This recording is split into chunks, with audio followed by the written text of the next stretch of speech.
بسم اللہ الرحمن الرحیم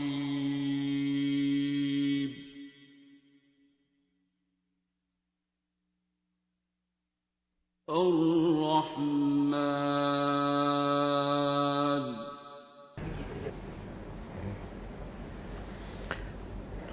باقی بہن بھائیوں میں سے علاج کون کرانا چاہتا ہے ان کا کیمو سے، ریڈیو سے؟ اس کمرے میں کوئی شخص ایسا ہے، ڈاکٹرز بھی بیٹھے ہیں 8-10، کوئی شخص ایسا ہے جو کینسر کا علاج ایلوپیتھی سے جانتا ہو؟ اگر ایلوپیتھی میں کینسر کا علاج ہے کوئی بندہ جانتا ہے تو مجھے بتاؤ. میں تو جانتا ہوں کہ نہیں ہے، آج تک کی تو مجھے پتہ نہیں ہے.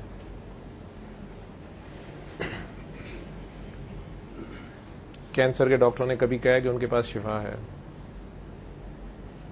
اس کے باوجود شوکت خانم سے لے کے کینسر کے سارے اسپتال بھرے ہوئے ہیں. قرآن میں لکھا ہوا ہے قرآن شفا ہے. قرآن کی طرف کتنے جا رہے ہیں؟ قرآن کو کتنا مانتے ہیں؟ کس طرح شفا ہے یہ نہیں پتا. شہد میں شفا ہے، کیا اماں کو اس دن سے شہد دے رہے ہو؟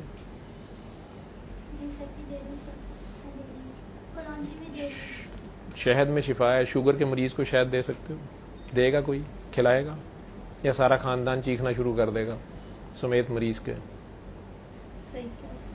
یہ ہمارے ایمان کا حال ہے. ایمان تو ہمارا اتنا ہی ہے نا. گورے کی کامیابی یہ ہے کہ وہ تمہارے ایمان لے گیا، لاجک کا کیڑا ڈال گیا. باقی کریتی سہتی کسر وہ مولوی تمہارے اوپر ڈال گیا مدرسوں سے نکلے ہوئے، جو یہ فارمولے تمہیں بتاتے ہیں اتنی لاکھ بار یہ کرو، اتنے ہزار بار یہ دیکھو، پھر رشتہ ہوئے گا، پھر شادی ہوئے گی، پھر پیسے آئیں گے.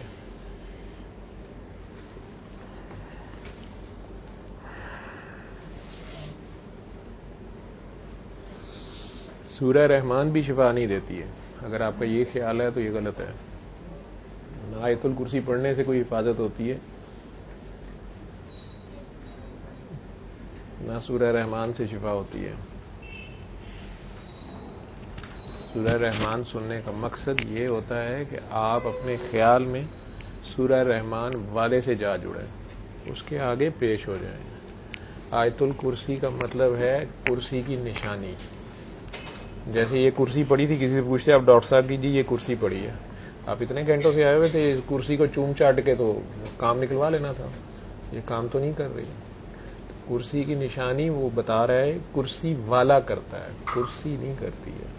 آیت الکرسی کچھ نہیں کرتی ہے. اس کا ترجمہ پڑھیں گے تو سمجھ آئے گی کہ وہ کیا کہہ رہا ہے. علم القرآن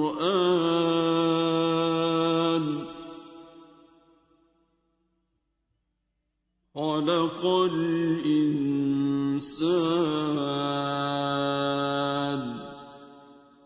علمه البيان